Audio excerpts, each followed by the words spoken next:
What's up, everybody? April 3rd edition of the Fightful MMA Podcast. Yours truly, Joe Ferraro. Make sure you follow me online at Showdown Joe. Give us a follow online as well via social media at Fightful MMA and FightfulMMA.com for all your mixed martial arts news. An interesting weekend took place in the world of mixed martial arts. If you want to talk about sports entertainment, which we've talked about on numerous occasions on this podcast here, it was all about WrestleMania. Don't think it's funny the UFC didn't have a show this weekend. I know they've had shows with WrestleMania before, maybe one or two in the past, but fairly strategic that there was no show this weekend. Obviously, WrestleMania taking up the majority of buyers' money. Lots to discuss today, especially with finally a UFC show next weekend or this weekend coming up with UFC 210 in Buffalo. By the sounds of it, I am going. I have been contacted by the UFC, the old Zuffa regime. My friends, when I used to have UFC Central, have reached out. So it looks like I will be going, leaving for Buffalo potentially on Wednesday. But before Buffalo, a city that I've been to on numerous occasions, the city of brotherly love, Philadelphia, Pennsylvania. And we are joined now by Mitch Brudy from Limbs MMA. Mitch, what's going on, my man? Hey, how's it going? Thanks for having me on today. Oh, my pleasure. What's going on in the world of Philly and mixed martial arts? I mean, it's a city that's slowly but surely, I wouldn't say slowly but surely, but you got some fighters coming out of there. Yeah, there's a couple really good boxers coming out of here. You know, Eddie Alvarez came out of here a while back. But yeah, it's really exciting. We got the martial arts scene around here is picking up drastically. So there's a lot of good MMA or Muay Thai gyms in the area. We got Daniel Gracie's training out of here now, so I know he's doing some stuff with MMA now, so he's picking up a little bit. It's getting exciting. We also have the live chat, ladies and gentlemen. Don't forget, if you're tuned in live right now, the live chat on the right-hand side of your screen if you're watching on YouTube. Throw in your questions, comments, concerns to Mitch and myself, and we'll try and get to as many as we can throughout the podcast. One is already up there from TJAD Fins for Life. We'll get to that in a moment because we'll talk about UFC 210 in a bit. But the first thing that went down last weekend was Bellator 175. King Mo, I guess, exacts his revenge over Rampage Jackson. Not the most exciting fight if you're a mainstream fan. If you're a hardcore fan that understands the nuances of grappling, that understands the nuances of negating someone's strengths, like Rampage, whose goal is to just put your head in the second row. King Mo did a pretty good job in neutralizing Rampage, and there was one, I guess you could say it was either a high crotch or a single leg takedown, where he picked up Rampage like a piece of paper, akin to when Travis Brown picked me up in Denver, on the streets of Denver when I was signing autographs for fans. He picked me up like I was a piece of paper. Mitch, you take a look at King Mo. Now, he's basically, number one, exact his revenge. So they're 1-1, which is Latin for potential trilogy fight later on. Exactly. But we don't know where Rampage is going. I mean, first things first, right. Your thoughts on King Mo winning that fight, and where's Rampage going next? I mean, King Mo winning, I think it's good for the sport. I mean, number one, you said there's the trilogy coming, and fans love trilogies. We all love trilogies. You got the Conor and Nate trilogy kind of hopefully going to happen eventually. So I think King Mo winning just makes sense. He's younger, more powerful coming through now. But Rampage, like you said, he's looking to knock your head off. And I think jiu-jitsu is just becoming so important to be a black belt in jiu-jitsu. You have to be good at it. It used to be that you could strike, you could be okay at jiu-jitsu and get yourself out of the way. But I think it's just showing more and more and more that you can't do without it. As far as where does Rampage go next? I don't know. He's getting older now. So I think you're going to start seeing more of these GSP Bisping fights with Rampage. He's a name that's going to bring people in. So he's just going to look for those money fights, or at least it would make sense for him to do that anyway. Yeah, I mean, the conversation with Rampage is that there's a contract there waiting for him, even under the new ownership with the UFC. And based on some of their, I guess, matchmaking that's upcoming, it is all about money fights. And we all know Rampage will move the needle. Oh, absolutely. I don't know if it makes sense for Rampage to come over. You would have to look at the contract and see. But I honestly believe GSP wouldn't have come to the UFC if he had a choice. He has that deal with Under Armour. You can bring your own sponsors at Bellator. You can bring your own sponsors elsewhere. That Reebok deal, I think, hurts a lot of fighters coming in. So I think I think he would probably want to stay in Bellator if he can get the money fights there. True, and I concur with that. In terms of the Under Armour and what George told me before that press conference with Michael Bisping when we were just shooting the breeze via text, I knew that was one of the stumbling blocks, and it was a question I had asked him a while ago. There's a video online when George and I did a Q&A at the Gentleman's Expo, and I brought up the Under Armour thing, and he didn't know what to really say at the time. And then as the as they got closer and he was talking to Ari Emanuel and the new peeps over at Zuf or at the UFC about signing the deal, as the rumors are coming out that he did sign, I texted him right away. I'm like, hey, what's happening with Under Armour? Like, can you still do it? What's the deal? And he flat out told me, he goes, just think of Tom Brady. He goes, if you Google Tom Brady and Under Armour right now, you will see Tom Brady wearing Under Armour. But when he plays and he puts on the jersey of the New England Patriots, if I'm not mistaken, they're sponsored by Nike. I believe, yeah, so Nike. So you wear Nike when you play on the field, and in the UFC, when you compete in the octagon, you wear Reebok. Outside of that, you can do whatever you want. So I had never thought of that, and George kind of made it clear to me. So I kind of get that. He can have his own sponsors. Rampage can. That's factual, right? Oh, UFC, son, gear, right? Exactly. So yeah, I think that's where the go ahead. I think that's where the difficulty comes in for a lot of fighters. If you GSP is a prime example. If you make a deal with Under Armour, they want those views. You're getting in front of millions of people. They want their product seen. Yeah, that's fact. I mean, that's with any sort of sponsorship. You want to get a return on your investment. You want to get activation. You want to ensure that whatever money you're putting out for whatever professional athlete or product itself, there's got to be a massive return in order to justify that investment. King Mo's next opponent will be Ryan Bader. And we had talked on this show here when the Bellator New York City pay-per-view was announced that there's going to be one more fight added. Well, it was supposed to be two more fights at the time that were going to be added to the main card for the pay-per-view. And Ryan Bader, upon signing with Bellator, had already called out Phil Davis. And Phil Davis said, oh, hell yeah, we can do this. Let's do it. So the natural assumption was there was no title fight yet on the Bellator New York City pay-per-view card. And we thought, hey, you know what? There's a fight right there. Are you surprised that Bellator will not be giving Ryan Bader an immediate title shot, and instead it'll be King Mo versus Ryan Bader next? I don't know if I'm surprised. I think Bellator is looking at the UFC and looking at the money fights and seeing what they bring in. So title fights are great, but if there's a money fight to be had, you're going to make that fight happen. I think King Mo and Bader is a money fight. Yeah, it's people will tune into that because obviously there's that crossover audience that knows who Ryan Bader is. Exactly. That'll follow him over to Bellator. Not the biggest crossover audience, but big enough to say, oh, Ryan Bader's fighting where? Oh, yeah, he was in the UFC. Yep. I don't know if they'll follow him to a pay-per-view. I think they would follow him to a free fight on television, but it remains to be seen. I mean, you've got to look past the bubble that is Ryan Bader's friends and family and fan base and go a little bit bigger to determine if someone will put money up just for Ryan Bader. But that card, it's not too bad. It's crazy. The one thing I do want to talk about, you and I were talking about it before we came on the air, was Fighters Union or Fighters Association and what it can actually mean for the fighters, especially in this type of situation. And I know Conor McGregor, when he got his California State Athletic Commission license under boxing, technically falls under the Muhammad Ali Act. That's going to be a game changer. If he fights Floyd Mayweather, it's going to be a game changer. I mean, your thoughts on all this and how it all comes together with a potential Fighters Union and or Fighters Association or representation? Yeah, I think looking at Ryan Bader, number one, he transferred over to Bellator for a huge reason in that he could bring his own sponsors. You look at people like Brendan Schaub he talks about it a lot, and that he made a lot of money because he brought sponsors, and he would have lost a lot of money coming in under the Reebok deal.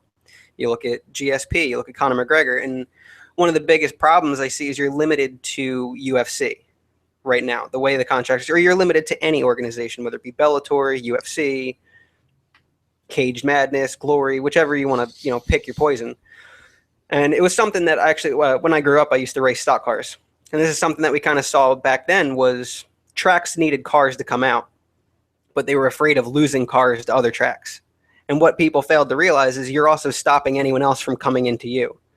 So I think where you see that Ryan Bader, you have that crossover from the UFC coming over, small audience maybe, but an audience nonetheless. But think of the crossover if King Mo was allowed to come fight a fight in UFC. If King Mo and Conor could fight, that's a money fight waiting to happen. If Rampage could come back and fight DC or come fight Anthony Johnson or come fight someone over there from UFC, you have a huge crossover there that's going to happen. So I think if you could make a fighter union that would allow you to fight within various promotions, you're helping not only the fighters because they have a chance to get more fights or get bigger money fights, but you're also helping the promotions get those ticket sales or get those pay-per-view sales. So the devil's advocate argument from a promotional perspective is that if you're the UFC, I'll give the UFC as an example. We're putting all this money into promoting this fighter, that fighter, blah, blah, and then we've built this person into somewhat of a star, and now he's going to fight at Bellator. And if he loses at Bellator, his stock value drops. Why do we want him back? Yeah, I mean, that's a great argument. I think that's a valid argument. But I think to the same extent, that's your guy going there. But I think the same risk is taken for anyone at Bellator promoting their guys. So Bellator has put a ton of money into promoting King Mo all these years, getting him to where he is, getting the stock up in him. And if he comes over to UFC and loses, they have the same risk. But the benefit is when King Mo comes over to the UFC or Conor McGregor comes over to Bellator, you're getting all those ticket sales too.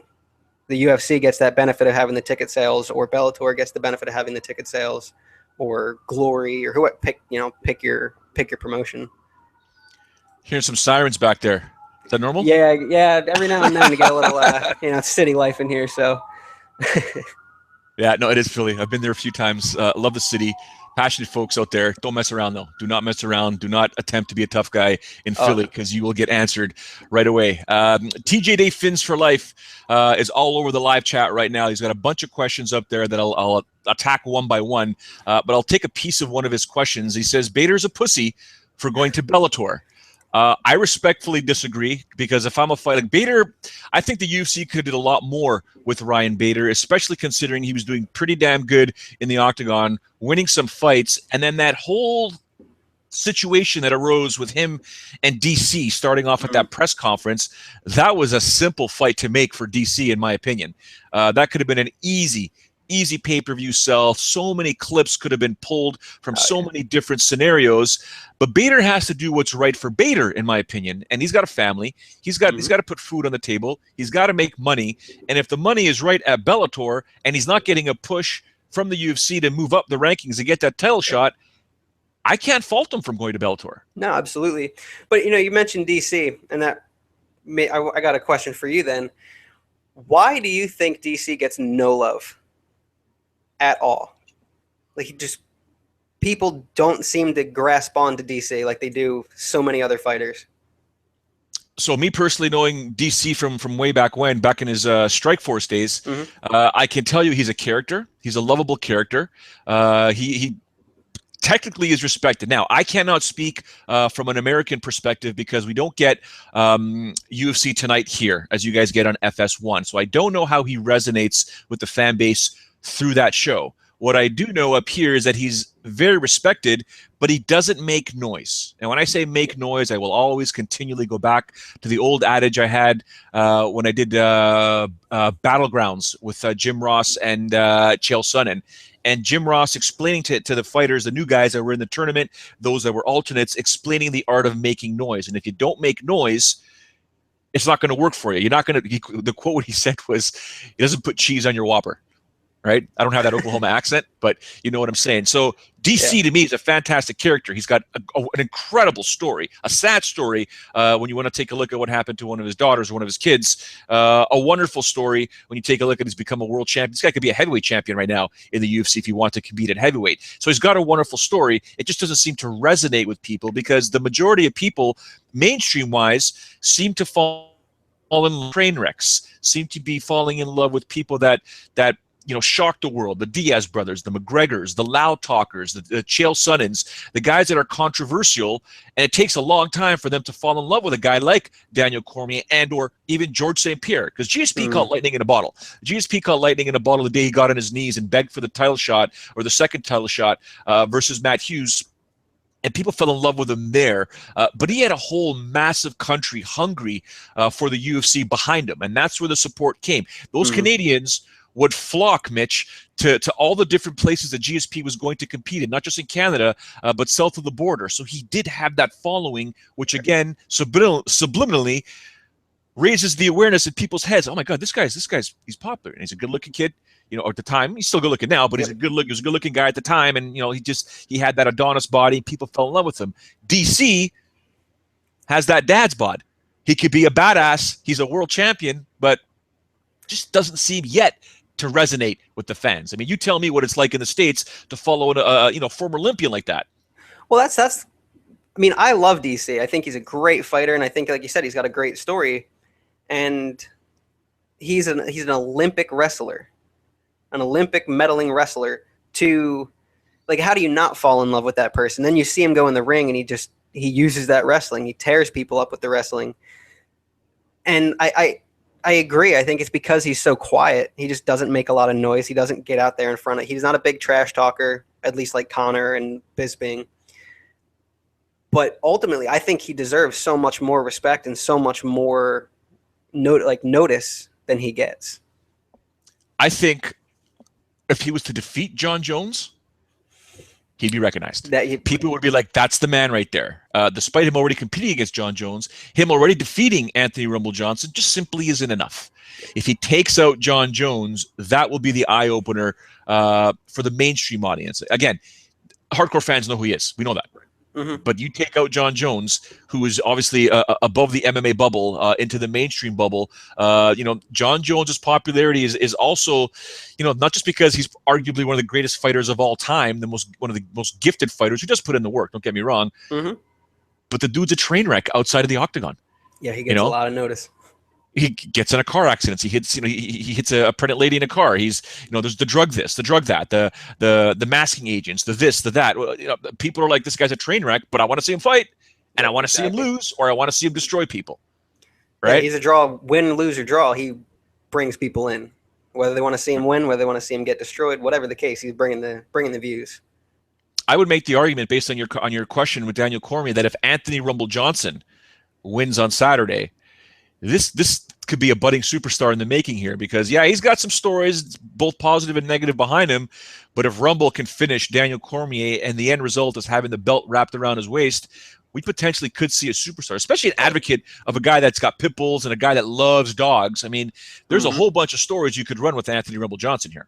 Oh yeah, I think that's all. You see him win that belt, you have to believe Rumble John Jones is happening. You want to talk about a super fight? That's a super fight. Well, that's the question that people that I've seen online over the weekend, Mitch, is John Jones's return. Does he get an immediate title shot? The argument was that no, he should fight a guy like Jimmy Manuwa upon his return, quote unquote, a tune-up fight. Because I know Dana White said that we will never have John Jones headline a pay-per-view again. He's just too risky. He's just causes too many problems. But the reality is, you may have to. So the question is, if Anthony Rumble Johnson does emerge victorious, you got to put, in my opinion, John Jones versus Anthony Rumble Johnson. If DC emerges victorious, maybe you do Anthony Rumble Johnson versus John Jones at a later date. Yeah, personally, I'm against having anyone have time off, come back and immediately fight for a title. I don't care how big your draw is. I think you have a division. You have people that have been working to get that belt. You look at Yoel Romero. He's been waiting for his title shot. And then you have GSP jump in front of him. You have Dan Henderson jump in front of him.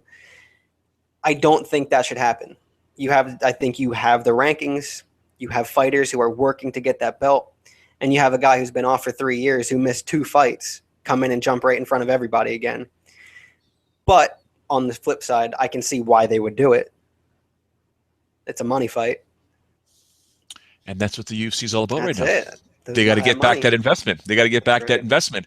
TJ Davis, guys, don't forget, if you're tuned in live right now, the live chat is up. There's a lot of conversation going on there. I'll try and sift through. I may have to go back and forth, guys, to get to some of your questions.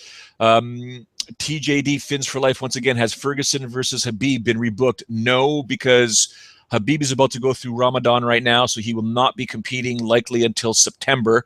If you see the podcast with Sean Ross Sapp and myself, Sean broke it down quite eloquently. Habib's not coming back. He's got to go through Ramadan, so that's not going to happen. It's Mousasi's time. Do you think he finishes Weidman? Oh, do I think he finishes Weidman? Wait a second. That's the fight I'm more excited about on 210 than anything. Weidman-Mousasi. You think he finishes Weidman? Or does Weidman finish Mousasi, or who emerges victorious? I want to see Mousasi win it, but I don't know if either of them are going to finish each other. They're both tough guys. I cannot see a finish in that fight. I don't see a finish in that fight. I know anything can happen. And the amount of I'd say pressure with Chris Weidman having to fight in New York State is one thing. He wants to be on that Long Island card that's upcoming later on the summer, but he's fighting quote unquote in his home state. It's a bit of a drive from Long Island to Buffalo. I get that, but the crowd will be behind him. Americans, we can laugh at those USA chants. I get it when I'm down there, totally get it, but they're going to support their own. And the fan base in Buffalo. Now, there's going to be a lot of fans from Canada traveling down. And I'll tell you why, Mitch. Buffalo, from where I live, and I live just northeast of Toronto. Like, I'm a Toronto guy, born and raised in Toronto. People ask me, where am I from? I live in Toronto, just slightly northeast in one of the suburbs. It's a 2-hour drive to Buffalo, okay? If it's a 2-hour drive for me, and then you do basically if people could see my fingers on the screen, you start here. You got to go around Lake Ontario until you get down to Buffalo. So but from where I'm at here, at the picture, ladies and gentlemen, the top of the circle, and I'm going counterclockwise from 12 to 6. By the time you get to 11, 10, 9, 8, there are many, many populated cities there. Big UFC fans, Hamilton, Kitchener, Waterloo, that are easily going to make the drive to Buffalo to watch a UFC event because it's less than an hour for them, maybe an hour and a half. You also have Rochester. So there'll be a lot of, and of course, the people that live in Buffalo. So there's going to be a ton of people that are going to be at this show here, Canadian-wise, but American-wise, the American fans up in upstate New York are massive Chris Weidman fans. So he will be willed to win in that fight. So it won't be easy for Mousasi. The problem with Mousasi is sometimes he fights at the level of his opponents. So if the pressure is off from Chris Weidman, we could see Mousasi shine. If Weidman fights slowly, which I doubt he will, you could see a boring fight here. Yeah, absolutely. I mean, too, a lot of times those big fights where you have two great fighters turn out to be boring fights because you have two great fighters that respect each other's power very much. You can't take those lightly. When you know a guy can knock you out, when you know how good your opponent is, you're going to have the respect going into that fight. Absolutely. On the live chat, Sammy Ole, who caused havoc last week. He's awesome. Absolutely fantastic. If GSP gets a title fight upon return, then John Jones should get a title fight at heavyweight. Heavyweight? Hold it now. You mean light heavyweight? I hope that's what you mean, Sammy Ole, because and what Mitch and I are talking about is money fights, man. UFC is all about money fights right now. I get it. I understand it. My latest article on FightfulMMA.com, I call the rankings a gimmick. It is an absolute gimmick because no one seems to be technically fighting someone in the rankings, and it doesn't matter who the media that are allowed to vote on the rankings have anything to say. It's just going to be whatever the UFC wants. Now, here's something I just thought of. Kind of the rankings brought me to it, but it's a little off topic. But I want to get your opinion on it because we have 210 coming up. UFC London, Fight Night London, to me had some of the worst reffing in it at all. Period. Okay. You had refs breaking up standing clinches. You had refs breaking people up on the ground that shouldn't have been broken up. People are getting choked out and left in the choke for 5-10 seconds. But the reffing, do you think the reffing needs to be more standardized than it is, or more training on the refs' part? Because we have some refs that are very, very good, but then you have some refs that are not. I've been on the soapbox for the better part. I'll tell you right now how long I've been on the soapbox. Ladies and gentlemen, sorry, I'm just looking over. 2010 is when I got certified by Big John McCarthy, and 2011 was my 2011 was my judging course. So ref certification in 2010, 2011 was my judging. Oh, God, if I can see that correctly.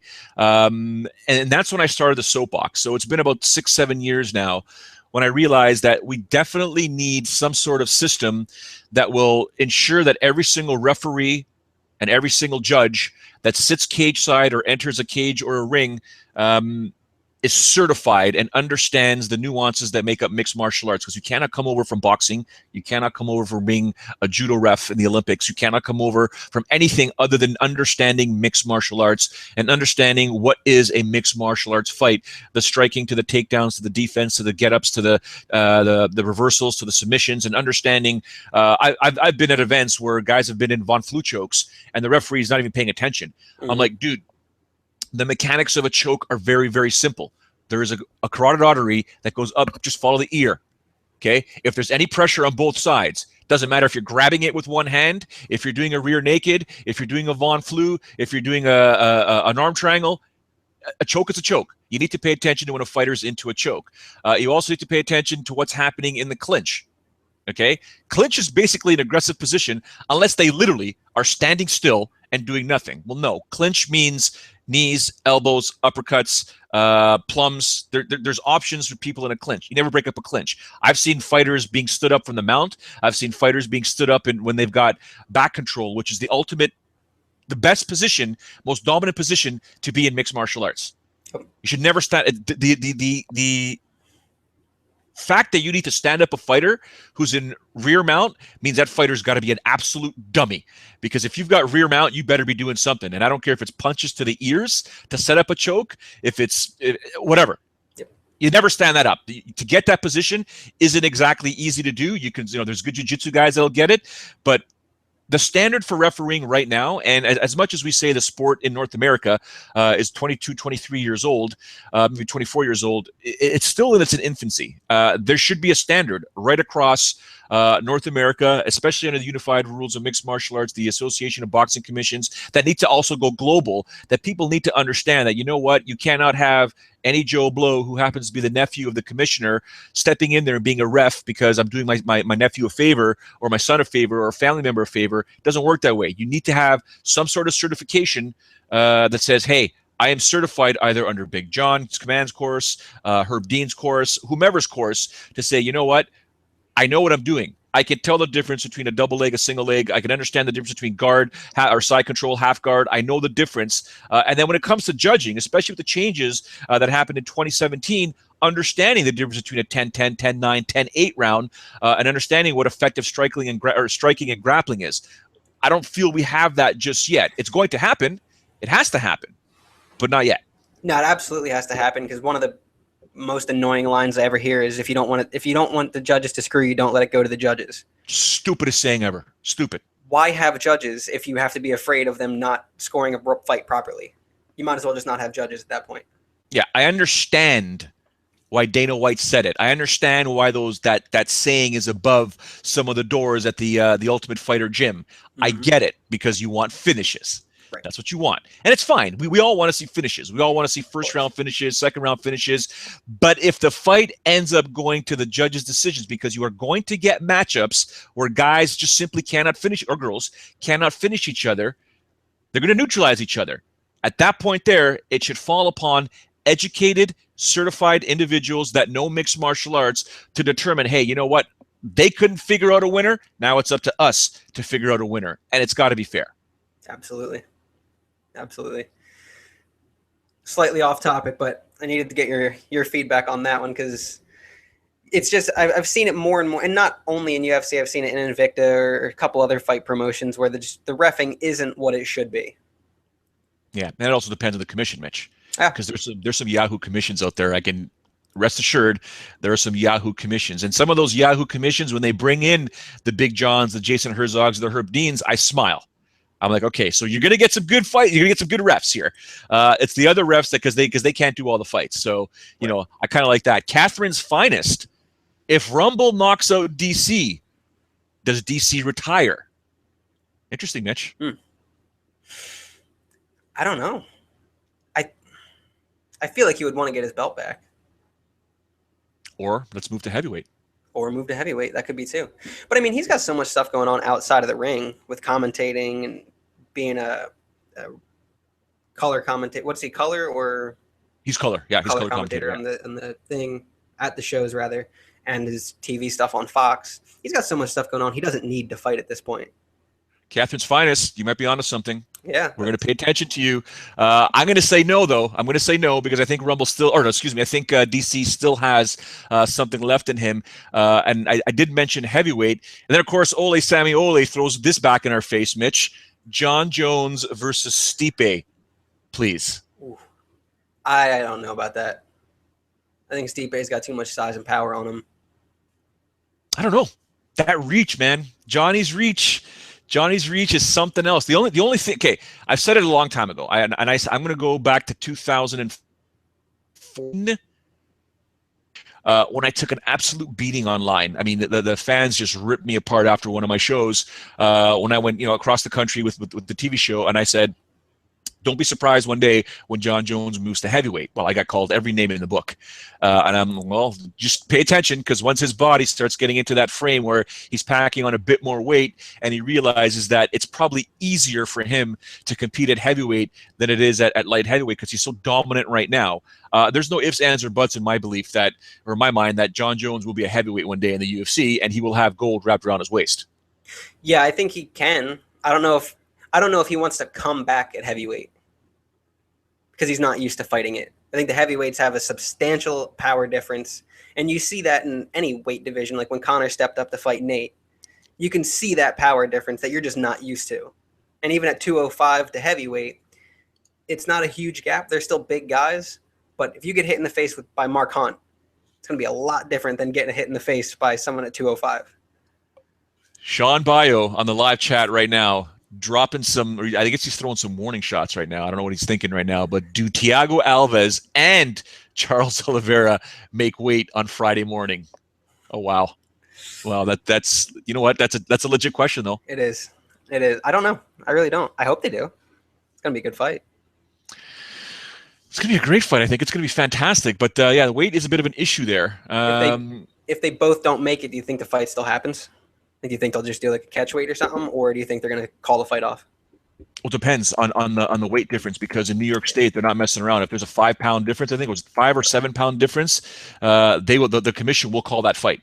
They'll say, nope, it ain't going to happen. I think it'll happen. I think it'll be fine. Well, Thiago Alves is fighting Cotes. That's a welterweight fight. I don't think that's going to be a problem. And who is Oliveira fighting? Give me 1 second here. I'm drawing a blank. I don't even think Oliveira's on this. Oh, he's fighting Will Brooks. And I think Oliveira will make weight at 155. It's not a 145 fight. And I don't think Oliveira is in a position right now to mess around. You better make that weight, son. You better make that weight, because you are now back at 155. And Thiago Alves as well. I mean, he tried the lightweight run, didn't happen, or he tried to compete at lightweight, wasn't exactly successful. So I think both guys will make weight. Will they struggle? Yes, Mitch, I think they will. That's what they do. Everybody struggles to make weight unless you're a heavyweight or you're 290 pounds trying to get to 265. Just stay away from a buffet for a night and you're fine. I think they'll make weight. Yeah, I think so. Especially, it's gotten a lot better. You can't use the IVs anymore, which does put the hindrance on it. But I think stepping up that weight class, giving that extra 10 pounds, I think it's possible. I don't think it'll be too hard for them. They know what they're doing. Hopefully. TJD Fins for Life and Sean Bayo are going at each other. Mark Goddard from TJ is saying Mark Goddard is the worst ref. And then Sean Bayo says Jaron Villel is the worst, and he's Canadian. And I said, well, hold on a second. Here's what I'm thinking. Neither Goddard nor Villel are the worst refs out there, in my opinion, because they're being judged on a few errors that they made. I think Goddard's a great ref, as is Jaron, who also helps teach Big John's course. It's the same thing that happened with Todd McDonald in the Jermaine Durandamy fight and Holly Holm fight. Todd's a fantastic ref, but made 2 errors in one fight, where now he is being judged based on those 2 errors. But forget about all the greatness that he's done in the past, where you've seen all 3 of these refs, where they're invisible, which is their job. Be invisible, just make sure that the boys or girls are following the unified rules of MMA. But when they're involved in a situation, a real-time situation where it's good or bad, and they err on the side of caution, which makes them look bad, or they make a blunder or a mistake, that's what they're judged for. I don't believe you should do that, because I believe there are refs out there that are a lot worse, that I don't think that truly understand MMA and need to do a lot more to become educated and understand the nuances. I mean, I'm sure you've been critical of refs before in the past, Mitch. I get it. I understand it. But being someone that's sort of experienced what they've experienced, man, it's real time, man. Absolutely. It's not easy. And I think, too, like, if you want to look at the Holly and Jermaine Durandamy fight, the reffing is not what the ultimate discretion is about, or discrepancy is about. Like, even if the ref, I scored it with the 1 point minus, but even without that 1 point minus, it's still a draw fight. Jermaine didn't win that fight. So that falls back on the judges, not the reffing.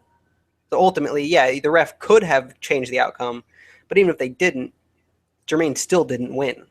But when I look at bad reffing, I don't think, like you said, it's real time. So if someone gets 2 extra shots in when someone's out cold, that's because you couldn't get in there quick enough. But there's things like standing up or breaking apart a standing clinch pressed against a cage, or standing someone up in rear naked. Those are the things where you're just like, to me, I'm just baffled, because real time or not, those are both very advantageous positions and where things happen. Yeah, no, you're bang on. You're absolutely bang on. Guys, thank you very much. Actually, we got a few more minutes to go here, guys. So if you do have any more questions or thoughts, I think TJD is running this thing today. Sean Bio's coming in, dropping some bombs. Vinny Fernando, what's up, man? You're always on here. Thanks for the love. But guys, Catherine's finest. I think that post there, if Rumble knocks out DC, does DC retire, has got a bunch of us thinking. Yeah. That's the winner thus far. Although TJD and Sean Bayo and Vinny Fernando, they can just take this thing over in a heartbeat and just drop some F-bombs and get me in trouble for repeating what they're saying. But we love the support, guys. Let's quickly go through this card for UFC 210. We'll just go with the preliminary card on Fox Sports 1, and we'll cruise up to the main card right now. Patrick Cummins versus Jan Blachowicz. Light heavyweight will kick off the televised prelims. I'm going with Jan in this fight. Yeah, I think so. That's who I have. And I think there's going to be a finish. TKO. Sorry, Patrick, but yeah. I'd like to see that. I could see that happening, though. You never know. I mean, light heavyweights, anything can happen. That's a finishing class right there. Yeah, and then you get the featherweight fight between Charles Rosa and Shane Burgos. I mean, Charles Rosa is going to bring in the heat in this fight here. So I think this one will probably go to 15 minutes, but I will not be surprised if it ends within 7 minutes sometime in the second round. Yeah, I'm taking Shane in this fight, though. How come? He's on that roll. He's got that streak going, 8-0. Throws a lot of shots. I think he's got it. I think he's going to take it home. Wouldn't surprise me one bit. My boy, Kamaru Usman, taking on Sean Strickland. Kamaru, I will see you. I don't see you till May. No, I'll see you this weekend. Obviously, we don't work together for Titan FC until May 18th. And rumor has it we'll be working a lot more together based on a conversation I had with Lex McMahon, CEO of Titan FC. More on that when Lex allows me to sort of break the news. I can't break the news now, ladies and gentlemen, because it'll probably cost me a meal at Shake, or what do you guys call it down there? Shake Shack? Yeah, Shake Shack. Yep. Shake Shack. We don't have that here in Canada, but whenever I go down there, for those that know me very well, I'm about as healthy as an eater as possibly can, except when I'm in Lex McMahon. I get fat when I do Titan FC shows. I think I come home about 7 pounds over. It takes me about 3 or 4 days, and that's why Frank Trigg and Sean Pearson rip me on these podcasts. They say I look fat. I blame Lex McMahon, but our commentator when I do play-by-play is Kamaru Usman. Kush is taking on Sean Strickland. Full disclosure, biased. Kamaru's going to win this fight. Yeah, I'll take that. I agree with that. I think there's going to be a wrestling clinic, not a wrestling clinic, but there'll be some. He's got to prove a point. He's adamant that he's the best 170-pound grappler. We all know Damian Maia is right there, obviously, but Kamaru's looking to prove that he is the best at 170. So he has to dominate. He's going to dominate every performance. He's put all this pressure on him. Yeah. Yep. Absolutely. Great. No, I think I just missed one. 1 sec. Miles Jury, Mike Bellator. Yes, Miles Jury, Mike Bellator. Miles Jury going down to 145. I'm gonna go with Miles. Yeah, if he's dropping down, he's gonna have that power still. Yeah, Miles has got the speed, he's got the power, very aggressive in what he does. Speaking of aggressive, we open up the main card with Will Brooks taking on Charles Oliveira. I still think Will Brooks wants to prove a lot to the world of the UFC, and I think Charles Oliveira is a perfect example. I think Oliveira is going to have, if I'm not mistaken, 3 inches in reach. I could be completely wrong with that. For the last time I checked the numbers, Charles Oliveira may have that reach. I think Charles Oliveira is a fantastic fighter in the first 5 minutes to 7 minutes, maybe the 2.5 minutes into the second round. But after that, he seems to fade.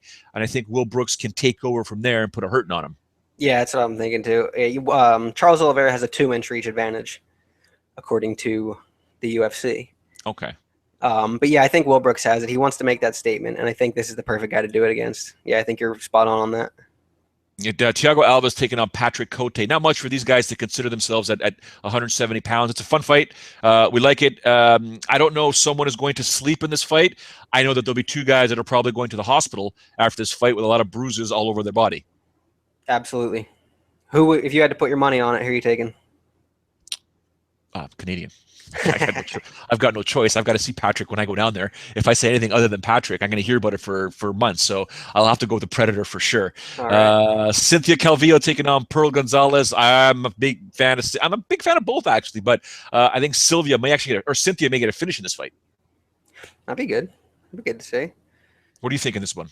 I'm not sure. I don't know much about Pearl Gonzalez, so I'm going to say Cynthia just because I've seen her more. All right, Chris Weidman, co-main event, former middleweight champion taking on Gegard Mousasi.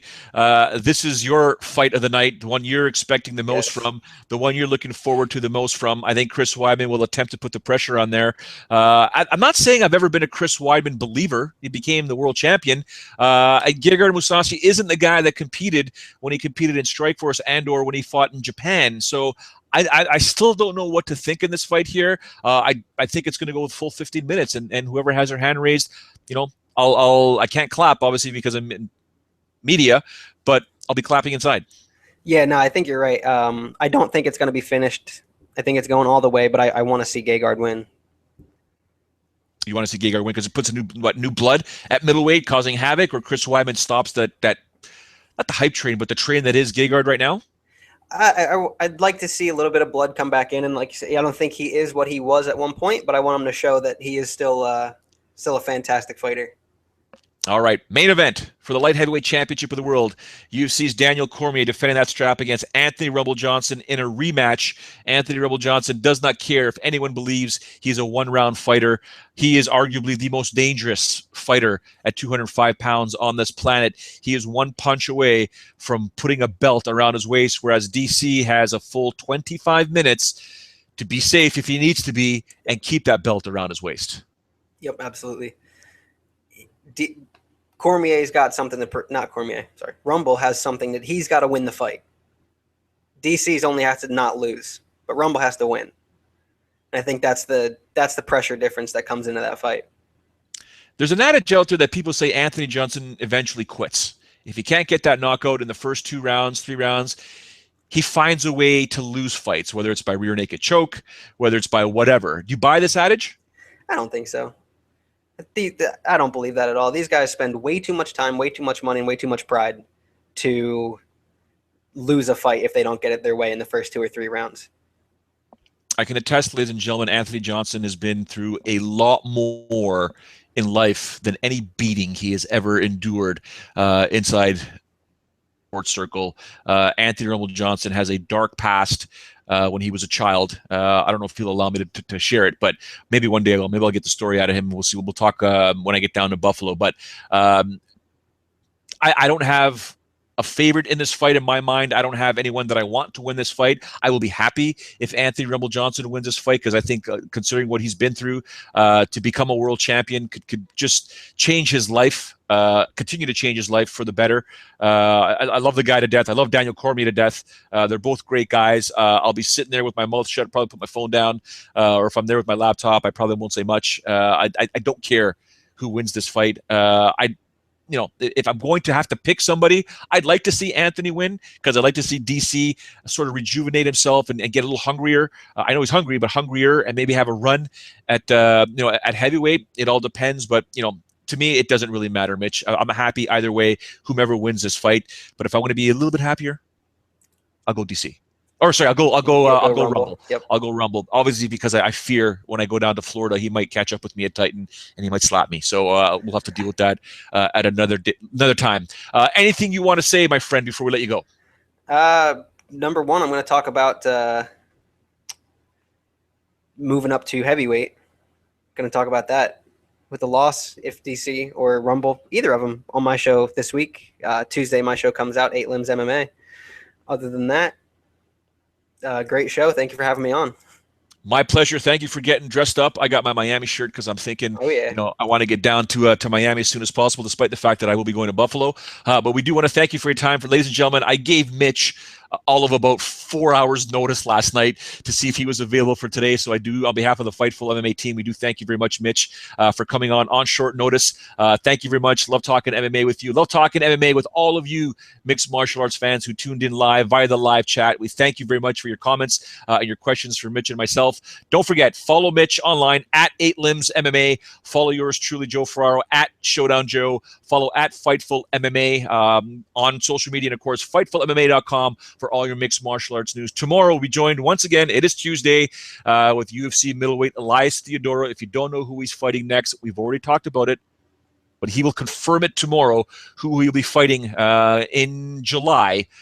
We talked about it in the last podcast. If you weren't paying attention, he was hinting at it through social media. And as we know with Elias Theodorou, come every Tuesday at 3 p.m. Eastern. We have no idea where he's going to be. We don't know what city he's going to be. We don't know if he's going to be topless, if he's going to be wearing shirt, or if he's going to be drinking beers. But if he's got a training camp going on, he's probably not going to be drinking beers, but he will be some sort of gong show and crazy when it all goes down. But as always, thank you very much to everybody who did tune in live, to those that are tuning in later on iTunes and on Stitcher. We thank you very, very much as well. For now, we do say ciao for now.